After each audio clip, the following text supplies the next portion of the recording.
Welcome back. It's another beautiful day here at our farm, and as we continue on our journey and we ask you to be our soil mate, we are moving on to our next topic. Today's topic is about composting. So, as you can see in front of me, there are 3 piles of debris turning into soil, beautiful compost, right? So here at the farm, a lot of the things that we put into our compost pile are loose hay, maybe some straw, and shavings and animal manure. That is what this is here. As you can see, there's a lot of long debris in it, right? It doesn't look anything like soil. Well, over time, it starts to break down, right? Things like heat from sunlight and moisture from rainfall, and then constant rotation help the bacteria and the microbes in the manure or the compost pile break down. And you see it start to turn a different color. There's still some chunks in it, but it's starting to become what we want as soil or compost. And then over here, yes, still a couple things in it, still a few debris piles, but you see nice aggregation, and it is rich and dark and beautiful soil. So, in any composting, whether you're using food scraps, or like us, you're using shavings or hay, you want to see a breakdown process, and it usually comes in 3. We situate our compost piles into 3.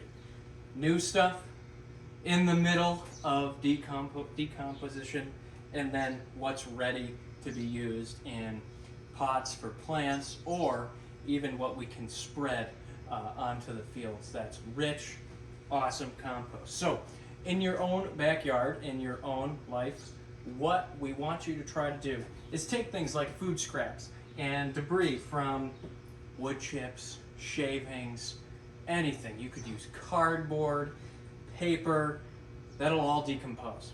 Over time, that'll start to turn into this.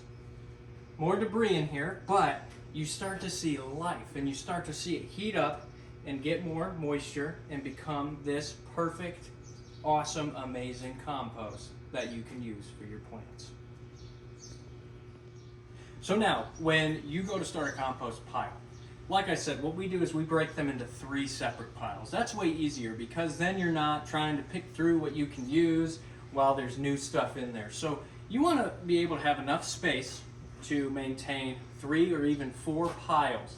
One ready to use, 2 or 3, or even one that's decomposing at the moment, and then another pile for the new food scraps or whatever you want to put in there, right? So that's step 1, is the space that you need, and you want multiple piles.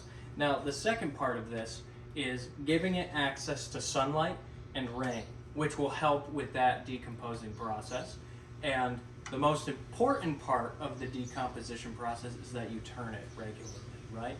So we have to make sure when we have this stuff, we can't just put it in a pile and leave it and wait. We could, it would just take so much longer to turn into the compost that we want.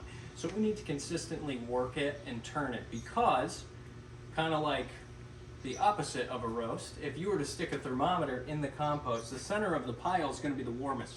That's where the most biological activity is happening, right? But the outsides, nothing's really happening. So we want to constantly turn that, constantly let that be worked and heat up, and let that microbial activity happen, right? So that's probably the most important rule, is that we work the compost over time.